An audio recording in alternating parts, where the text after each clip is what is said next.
तो अगर Italian football को अगर ब्रीफली किसी को समझना है तो जेन्नारो गटूसो का ये वाला फेमस मीम आप सबको ध्यान आएगा। Sometimes may be good, sometimes may be shit. And it is exactly true.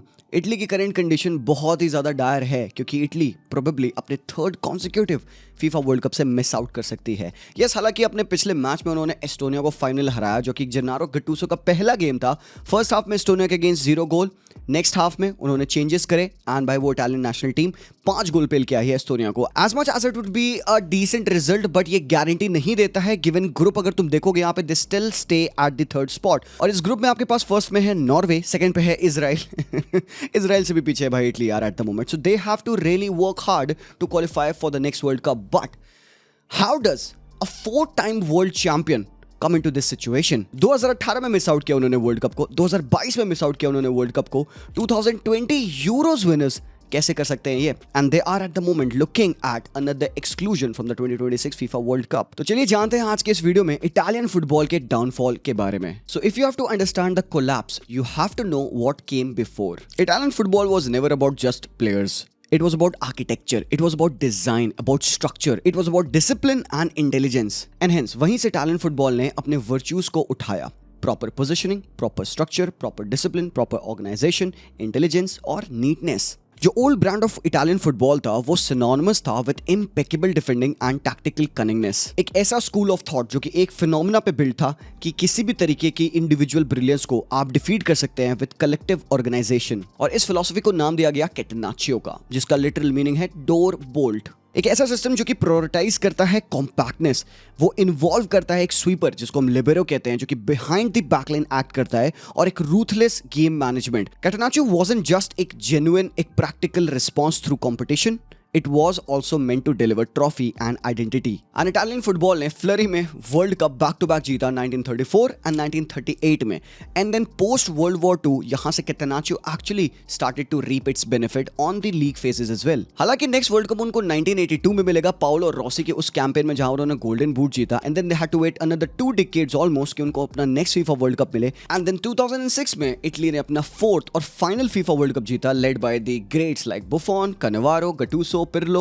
वैसे कैटेनाचियो बेसिकली आपको डिफेंसिव कॉम्पैक्टनेस देता है, एक डिफेंसिव ऑर्गेनाइजेशन को प्राइम एसेट बना के किसी भी अटैकिंग एलिमेंट के अगेंस्ट आपको एक विन गारंटी करने की फील देता है। But catenaccio was also more than that. By late 1980s और early 1990s managers like Arrigo Sacchi इन्होंने डिफेंसिव ऑर्थोडॉक्सी को पुश किया बाय प्रेसिंग, हाईलाइन और कलेक्टिव मूवमेंट। इन्हीं आइडियाज ने इटालियन फुटबॉल को रीशेप किया एंड दुनिया में सीरिया ए को प्रेजेंट किया as the most magnetic league on the earth. और जो एक स्पैन स्ट्रेच हुआ था from the late 80s to the early 90s जहां पे Serie A was blooming like anything. दुनिया के बेस्ट से बेस्ट प्लेयर्स यहां पे आके खेलना चाहते थे। We have seen the likes of Maradona, Ruud Gullit, van Basten, Platini, all of these great legends, Ballon d'Or winners जो कि सीरिया में आके खेलना चाहते थे। भाई ये लीग बूम कर रही थी। सीरिया ए बन चुकी थी one stop gap for all the biggest stars in world football ranging from Zico, Ronaldo, Zidane, Kaka, Baggio, all of the home grown talents plus the talents from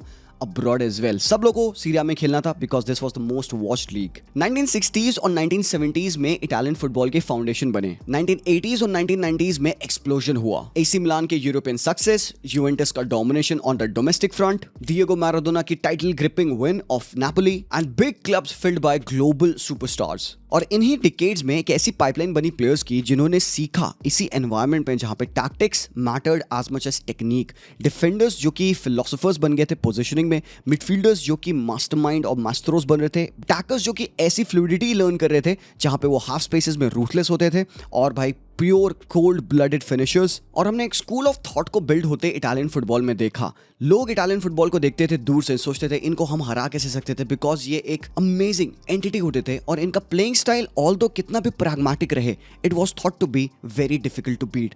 एक defensive football जो कि एक pure counter attacking major पे believe करते हैं, sit back करना, defend करना, ruggedness, passion, heart के साथ। आप गटूसो को पिच पे अगर खेलते देखे हो तो you know what I am talking about. And then relentless swift counter attack and जहां पे डेडली किलर मूव्स के साथ आपको वो फिनिश करते थे। Even in 2006 FIFA world cup अगर आप देखो उनकी campaign, so 1 goal 2 goal and that was it and that was enough for Italy. And then the paradox happened in the summer of 2006। Italy ने अपना वर्ल्ड कप उठाया Streets of Rome, the villages of Naples, they were filled with joy. But yet back home, Italian football was gonna face its most difficult problem ever. The Calciopoli scandal. एक ऐसा investigation जिसने expose किया corrupt links between club executive and the referee appointment, जिसने एक clean domestic game के ऊपर से एक पर्दा हटाया एंड लोगों के सामने प्रेजेंट किया कि how badly this league is run, कितने सारे स्कैंडल्स होते हैं, कितने सारे करप्शंस होते हैं, यहाँ पे पॉलिटिक्स इन्वॉल्व है, जिसकी वजह से Syria took a heavy hit. Juventus सबसे ज्यादा सफर करी इस पूरे कैल्चियोपोली स्कैंडल में, उनके टाइटल स्ट्रिप ऑफ हुए, रेलीगेशन टू सीरिया भी फेस करना पड़ा उनको, और बाकी क्लब्स के पॉइंट्स डॉक किए गए और उनके लाइसेंसेस को बैन किया गया। ऑन पिच अजूरीज तो चैंपियन थे, but of pitch the league was in ashes. और ये एक वेकअप कॉल होना चाहिए था इटालियन फुटबॉल के लिए। Calciopoli damaged more than records, more than the reputation of the clubs. Calciopoli damaged the trust. Fans felt betrayed. Supporters और investors headlines को देखकर अपने रिस्क को कैलकुलेट कर रहे थे। सीरिया का एक जो मोमेंटम ग्रैब हो गया था, इस स्कैंडल ने उस मोमेंटम को पूरा फोरक्लोज कर दिया और एक बहुत बड़ा हमने कल्चरल शिफ्ट देखा। जो फॉरेन प्लेयर एक पॉइंट ऑफ टाइम पे सीरिया को एज अ हेवन देखते थे, of the likes of Ronaldo, काका, जो ब्राजील से, अर्जेंटीना से आके यहाँ पे सीरिया में खेलते थे, at the moment they were starting to look elsewhere. And क्यों नहीं करें, यहाँ पे तो ट्रस्ट नहीं है, यहाँ पे तो स्कैंडल है, यहाँ पे तो पॉलिटिक्स है। स्टेडियम के इन्वेस्टमेंट्स लैग करने लगे। ग्लोबल ब्रॉडकास्ट का नैरेटिव पूरा बदल गया लीग की तरफ। जो एक टाइम पे एक मार्केटेबल और एक साइजेबल एसेट हुआ करता था ब्रॉडकास्टर्स के लिए, वहां पे इस पॉइंट ऑफ टाइम पे because of the scandals broadcasters was like नहीं भाई, अब हम तुम्हारे साथ डील नहीं करेंगे। और दूसरी साइड आपकी Premier League was on the boom. उनके एक्सप्लोडिंग टीवी रेवेन्यूज, उनके ग्लोबल मार्केटिंग, उनके modern stadium experiences, they began to outmuscle Serie A. So the impact of Calciopoli was both direct and symbolic. And उसका impact इतना बड़ा था कि clubs and पूरी league अभी तक उसके आफ्टरमैथ झेल रहे हैं। अब कुछ भी कहो, football as much as it is a sport, it is also a business, it's also related to money. So 21st century में जिन लीग्स ने अपने आप को क्विकली सेल किया, अच्छे से मार्केट किया, अपने एसेट्स को वैल्यू दिखाई, वो ग्रो करने लगे और सीरिया वहीं पे अपने इस पूरे एम्बारसिंग सिनेरियो को, इस ह्यूमिलिएशन को कवर अप करने में लगी हुई थी। वहीं पे बाकी लीग्स क्या कर रही थी, वो अपने मनी को यूज कर रहे थे कि वो टैलेंट्स को रिक्रूट करेंगे, इन्वेस्ट करेंगे यूथ सिस्टम में और इंफ्रास्ट्रक्चर बिल्ड करेंगे। हालांकि ओवर द ईयर सीरिया का रेवेन्यू बढ़ा, but still it was not at pace with the growing revenues of the other leagues. आप स्पेन की बात कर लो, आप इवन बुंडेसलीगा की बात कर लो, और प्रीमियर लीग की तो बात मत ही करो। Piracy, illegal streaming, aging stadium, weaker commercialization have all been called out by Syria executive, और ये बन गए थे आपके सबसे बड़ी problem to deal with, imminent problems, ना कि आपका यूथ नॉर आपका इंफ्रास्ट्रक्चर। इन शॉर्ट, मनी का गैप हर लेवल पे शो हो रहा था। ट्रांसफर मार्केट हो, अकेडमी का बजट हो, स्टेडियम इंफ्रास्ट्रक्चर हो, और even the pull power of the Serie A. जहां पे सीरिया एक पॉइंट ऑफ टाइम पे बड़े सुपरस्टार्स को हाउस करता था, अब सीरिया होम बन चुका है for the old retirement players. इसका बहुत बड़ा इंपैक्ट पड़ा ग्लोबल सुपरस्टार से ज्यादा यूथ प्लेयर्स के ऊपर। अब जो एक यूथ प्लेयर है उसको गारंटी किसी और लीग में मिलती है मोर विजिबिलिटी की, मोर मनी की, और एक विदाउट करप्शन लीग रन होने की, तो वो वहां ज्वाइन करेगा, ना कि सीरिया में आएगा। एंड तभी यहाँ पे एक बहुत बड़ी प्रॉब्लम है इटालियन फुटबॉल में यूथ स्ट्रक्चर की, और इसका बेस्ट प्रूफ दिया किसने, सेस फैब्रिगास ने। सेस फैब्रिगास करंटली कोमो के मैनेजर है, और कोमो ने, तुमने नोटिस किया होगा, eight the moment they have signed a lot of players जो कि अर्जेंटाइन है और स्पेनिश है। तो जब उनसे रिपोर्टर ने पूछा कि आप इटालियन यंगस्टर्स को क्यों नहीं साइन करते हो, उन्होंने कहा I myself went scouting, and ये शॉकिंग है कि मुझे कोई भी क्वालिटी बॉलर्स नहीं मिले। एंड ये प्रॉब्लम है इटालियन फुटबॉल की, जिसकी वजह से they are not able to grow. क्योंकि जो एक पाइपलाइन हुआ करती थी, जैसे कि ब्रेसी जैसे डिफेंडर्स आए, बरजागी जैसे डिफेंडर्स आए, Maldini, at the moment you look and you can look only as far as Bastoni, वो एक रश ऑफ क्वालिटी नहीं है। वहां पे एक टैलेंट की कमी है, टैलेंट पूल में एक बहुत बड़ा होल है, और सेस फैब्रिगास ने उसको एक्सपोज किया। वो कहते हैं कि वो खुद चाहेंगे कि Italian under 14s, under 16s को वो अपने कोमो की टीम पे साइन करे और उनको वो खुद ट्रेनिंग दे। बिकॉज पता है रीजन क्या है, जो ये यूथ टीम्स हैं यहाँ पे इटली की, वो इन बच्चों को सिखाने से ज्यादा, डेवलपमेंट से ज्यादा मजबूर करते हैं कि भाई तुम लोग पहले जीतना सीखो। सो मतलब winning for these young players is prioritized over their development, and this is not me telling you, this is the word of one of the youth coaches in Italian football leagues. तो hence आपका youth system collapse करेगा, आप funnel नहीं कर पाओगे players को to the senior team, आपका पूरा इकोसिस्टम कोलैप्स करेगा। इटली की स्ट्रेंथ आती है from the school of thought, जो कैटेनाचियो फुटबॉल है, जो कि एम्बेडेड होता है उनकी यूथ ट्रेनिंग में। वहीं पे आपको सिखाया जाता है patient approach, player development, and then you become someone like a Maldini. और फिर इटालियन फुटबॉल का आता है सबसे बड़ा embarrassment after the Calciopoli scandal. जब उन्होंने 2006 में फीफा वर्ल्ड कप जीता, people expected them to perform well in the 2012 Euros, but then final में वो पहुंचे, but yet a much more superior Spain ने उनको 4-0 हराया। वार्निंग साइंस थे, सम वुड से बट 2010 का फीफा वर्ल्ड कप ने आपको एक ग्लेयरिंग पॉसिबिलिटी को रियलाइज करा दिया। इटली के ग्रुप में थे Paraguay, Slovakia, New Zealand and Italy finished 4th in the group without a single win. ये स्लैप था in the faces of the champion, जो कि अपने आप को बहुत हाई पेडेस्टल पे अज्यूम करते थे। एक सेंस ऑफ एटीट्यूड आ गया था उनके अंदर and this was the visualisation कि भाई चीजें खराब हो रही हैं। एंड उसके बाद जो नेक्स्ट वर्ल्ड कप था, फीफा वर्ल्ड कप 2014, उनके ग्रुप में थे कोस्टा रिका, उरुग्वे और इंग्लैंड। हालांकि इटली ने इंग्लैंड को हराया ओपनर में, बट देन एक shock loss to Costa Rica. Uruguay की वजह से वो थर्ड फिनिश करते हैं and they fail to qualify for the knockouts yet again. But चीजें अभी भी और बुरी होनी थी। 2018 का फीफा वर्ल्ड कप का क्वालिफायर चल रहा था एंड प्लेऑफ में स्वीडन के अगेंस्ट इटली हारती है वो वाला match and they fail to qualify for the 2018 FIFA world cup. But then जहां लोगों को लगा कि इटली में भी क्विकली बाउंस ऑफ कर जाएगी, 2020 में यूरोपियन चैंपियंस बने, वो यूरो जीता विद द मैनेजमेंट ऑफ मांचीनी। काफी अच्छा फुटबॉल खेला उन्होंने, बट देन काफी सारे प्लेयर्स उनके जा रहे थे। The players like बोनुची, बुफॉन, all of these players they weren't at the level, और एक टैलेंट पूल की कमी थी यहाँ पे। Who would be the young blood जो कि इस इटली की टीम को ले जाएंगे 2022 के फीफा वर्ल्ड कप में? And then everything plummeted down. कैसे? They had to play a playoff match against North Macedonia. जी हाँ, सही सुना आपने, नॉर्थ मैसेडोनिया से 90+ सेकंड मिनट गोल खाकर इटली ने अपने चांसेस को खोए। 2022 world cup Italy didn't qualify. Missing one World Cup could be a generational wound. Missing 2 World Cup back to back is a structural diagnosis. World Cup क्या है ना, एक साइकिल को ड्राइव करता है of revenue, of talent, of visibility. एक ऐसा competition जो कि उनके नेशन के प्लेयर्स को ऑन द मैप रखता है बिकॉज दुनिया देख रही होती है। एंड क्योंकि इटली की एब्सेंस थी 2 बड़े वर्ल्ड कप से, one of the best world cup जो हमने देखा, वहां पे इटली थी नहीं, सो उनके स्टॉक्स गिरने लगे, ट्रस्ट कम होने लगा। इससे ऑफ पिच प्रॉब्लम्स भी आते हैं। जो इटली के यंगस्टर्स होते थे जिनको पोटेंशियली एक मौका मिल सकता था अपने आप को शोकेस करने का, विजिबिलिटी बढ़ाने का, उनको एक स्टॉप गैप मिल गया। कोचेस की जो रेपुटेशन थी वो बहुत बड़ी हिट ली, और जो फेडरेशन है आपका FIGC, वो अपने नैरेटिव को फेल कर चुका था to sell to the fans, to the sponsors, and they started to back out. So Italy की inavailability to play in 2 World Cup was not just एक blip, it was a trend and ये long time से होने वाला था। कैल्चियोपोली scandal की shadow बहुत लंबी थी और वो इटालियन फुटबॉल के ऊपर अभी भी कास्ट कर रही थी। स्कैंडल ईट्स मोमेंटम, और इस स्कैंडल ने सिर्फ टीम्स को बैन नहीं किया, टाइटल्स को रिड्यूस नहीं किया, एग्जीक्यूटिव्स को फायर नहीं किया। इस स्कैंडल ने मार्केट को शिफ्ट किया, इन्वेस्टर्स को ड्राइव ऑफ किया, और इसने बड़े लीडिंग क्लब्स को डिस्टेबलाइज किया। जहां पे इटालियन फुटबॉल अपने यूथ सिस्टम में एफर्ट दे सकता था, मनी डाल सकता था, अपने स्टेडियम्स को रिनोवेट कर सकता था, अपने ग्राउंड्स को इंप्रूव कर सकता था, वहां पे इटालियन फुटबॉल इन सारे ब्लशेस को सेव करने में लग चुका था while dealing with the absence of 2 FIFA World Cups. Since 2010, Italian football has seen a rift of managers come and go. मतलब ऐसे revolving door हो गया था managers का, क्योंकि अब आपको desperation हो चुकी थी। 2010 की उस लॉस के बाद फिर 2014 आया जहां पे आपने हारा ग्रुप स्टेज से, फिर 2018 में आप पहुंचे नहीं। So managers were just coming in and going. तो कोई भी मैनेजर अपने फिलोसफी को इंस्टेट ही नहीं कर पाता बिकॉज desperation हो चुकी थी जीत की। जीतना इतना इंपॉर्टेंट हो गया था कि डेवलपमेंट और ट्रेनिंग पे ध्यान ही नहीं दिया जा रहा था। इसका रिजल्ट क्या था? Players were never able to fully settle or adjust to the demands of the coach. दूसरी बड़ी चीज जो टीम में होती है कि लीडरशिप वो also changing. गटूसो गए, कन्नावारो गए, फिर आपके स्लोली माल्दीनी जा चुके थे 2002 में, and then later on we saw बोनुची, चिल्लेनी और बुफॉन, all of these legends, leaders of the group, जिनकी वॉइस थी, जिनकी से थी, वो लोग भी स्लोली रिटायर कर रहे थे। तो who were going to be the next player to step up?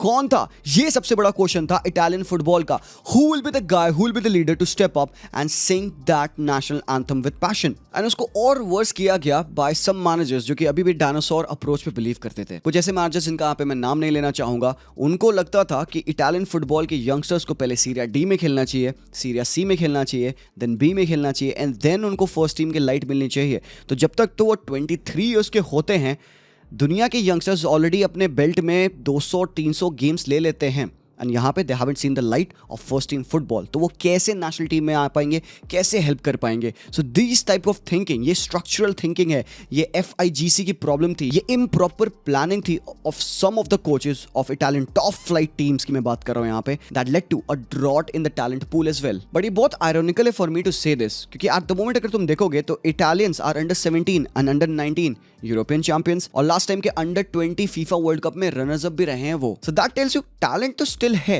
But talent if not groomed in the best levels, वो सीनियर लेवल पे वो इंपैक्ट नहीं दे पाएगा। और फिर पाइल अप कर दीजिए psychology of failure. Sports is as much as collective psychology as it is tactics. Failure breeds cautiousness, Cautiousness breeds pragmatism. Pragmatism often works in tournament. Italy का 2006 best example है, Greece बहुत बड़ा example है, but sustained pragmatism without creativity and innovation draws a ceiling of success for you. Once a nation जो कि confidence में Erode and erupt करता था, जिनकी टैक्टिकल बोल्डनेस थी, जिनका पैशन था, जिनका विलिंगनेस थी to gamble on youth in big games, they were now growing with self doubt. जहां पे फ्रांस पिचेस बना रहा था अपने प्लेयर्स को डेवलप करने के लिए, 2, 3, 4 टीम्स बना रहा था ताकि वो फर्स्ट टीम को प्लेयर्स शूट करते रहेंगे. स्पेनिश फुटबॉल अपने यंगस्टर्स को डेवलप कर रहा था, इंग्लिश फुटबॉल अलग चीजें कर रहा था, सब कुछ ना कुछ कर रहे थे. इटालियन फुटबॉल स्टक था. फेडरेशन ने सोचा इसको क्विकली एक बैंडेज के साथ फिक्स कर दिया जाए, but you can't fix a heart break with a bandage. And then आए आपके मैंचीनी, आपने जीता यूरोज, बढ़िया, and this was the bandage.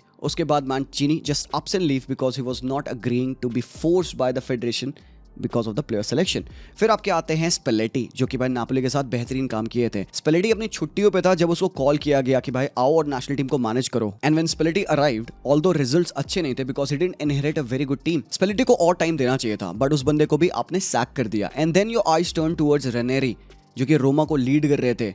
Roma के साथ उन्होंने इतना मर्क्यूरियल काम किया था पिछले साल. सेकंड ऑफ द सीजन में it was only Hansi flix Barcelona जिन्होंने सबसे ज़्यादा पॉइंट्स अर्न किए थे इन द डोमेस्टिक लीग. तो यहाँ पे एफआईजीसी चाहती थी कि रेनेरी को अपॉइंट करें, but Ranieri wanted to be executive role at Roma. तो भाई आपका पहला पिक तो नहीं आया, तो now you have to go for another candidate जो कि भाई नॉट वेल प्रूवन है in world football, has been shuffling, changing teams like he is changing the dress. वो है आपके जिर्नारो गटूसो. हालांकि तुम अगर इनका रिकॉर्ड देखोगे क्रोएशिया में, he goes on to say कि he has used players born in 2005, 6 and 7. मतलब वो ये दिखा रहे हैं कि वो यूथ को क्रोएशिया में प्रमोट करे थे, तो he may be able to do the same thing for the Italian national team. Last to last match में नॉर्वे के साथ एक बहुत ही गंदी क्रशिंग डिफीट पड़ी थी स्पेलेटी को. फर्स्ट हाफ में 3 गोल उन्होंने खा लिया था. जर्मनी के अगेंस्ट आप 3-0 डाउन थे. हालांकि आपने एक फाइट करके कम बैक किया 3-3 का, but curtains were closing on Spalletti. But now Gattuso is the manager. He is a fighter, simple सी भाषा में एक ऐसा मैनेजर जो कि इटालियन डीएनए को पजेस करता है. And he knows about passion, he knows about grit, he knows about self-sacrifice. At the moment you would say कि yes, he may be the best suited manager to manage Italy, ताकि वो उनके में वो passion ला पाएं. और जब तुम इस स्क्वाड को देखते हो, you don't see like कि हाँ इसमें क्वालिटी नहीं है. आपके पास बास्तोनी है, आपके पास टोनाली है, आपके पास न्यू यंग ब्लड्स हैं, maybe in Samuele Ricci, Moise Kean up top, आपके पास वर्ल्ड क्लास प्लेयर्स में डोनारुमा एट द बैक है, रेतिगुई एज अ स्ट्राइकर है, Barella is always a long standing servant for the national team. So maybe just maybe Gattuso at the moment would make more sense. But what about Conte, what about Allegri, what about Inzaghi and Zerbi? Yes, you guessed it right. FIGC ने सोचा था कि इनमें से किसी एक को हम अपना मैनेजर बनाएंगे, but Inzaghi got stolen by Saudi. Conte Napoli नहीं छोड़ने वाले थे और मिलान ने क्विकली परस्यू किया एलेग्रे को ताकि वो उनको चिपका ले अपने पास. बट गटूसो का जो मैनेजमेंट है, it goes beyond personality, it goes beyond tactics, it is about passion, it is about culture जो कि इस टीम में लैक करता है, it is about a voice जो कि इस टीम में लैक कर रही थी. एंड आई थिंक एक पब्लिक डिमांड थी लोगों की to see a manager in the team जो कि इन लोगों को याद दिलाए what it means to play for the crest of Italian football. But Gattuso has to make some very important decisions. वो कैसा फुटबॉल खिलाना चाहता है, पहली चीज़. उसका सिलेक्शन क्या होगा, दूसरी चीज़. थर्ड थिंग कि भाई वो यूथ को कैसे इंटीग्रेट कर रहा है, जो कि अगेन उसको हेल्प चाहिए होगी from the clubs as well. जितना क्लब्स यूथ को प्रमोट करेंगे, खिलाएंगे, उतना ज़्यादा नेशनल टीम के लिए ऑप्शंस बनेंगे. अदरवाइज Gattuso किसको बुलाएगा. So if you have to summarise everything, Italy's past is not a promise for the future. It contains the DNA for recovery. वही सेम टैक्टिकल इमेजिनेशन जिसने कैटेनाचियो को प्रोड्यूस किया, same mindset of अरिगो साकी जिन्होंने zonal marking, pressing, highline develop करी, वही mindset के ऊपर अब रिस्पॉन्सिबिलिटी है कि वो इस टीम के साथ कुछ करने वाले हैं कि नहीं. Because if they don't boys, Italy will be missing out on the 2026 FIFA World Cup altogether. So Italian football का जो decline है, it wasn't about morality, it was inevitable. It was about choices, market choices, coaching choices, investment choices, and also moral choices कि आप अपने young players को कैसे treat करेंगे. Italy की problem were not caused by एक single villain कि एक बंदा आया उसने सब खराब कर दिया. It was a culmination of scandal, bad governance, market shift, cultural drifts, lack of proper youth development. But the door is not closed here. There are still signs. पहले गेम में अगर Gattuso ने एक massive final की win ली है and he has shown एक tactical drift, एक change जो कि वो कर सकते हैं मिड गेम, सेकंड हाफ की वो परफॉर्मेंस, इट टेल्स यू कि maybe just maybe there is still life in the Azuris. I really hope कि आपको इस वीडियो से सीखने को काफी कुछ मिला. If yes, let me know your thoughts in the comment section, and if you want to know more of these stories about international teams, आप बता सकते हो. I'll make those videos for you. तो भाई, thank you so much for watching. Like करना, channel को subscribe करना. मैं मिलता हूँ आप लोगों से very soon. तब तक के लिए take care and peace out.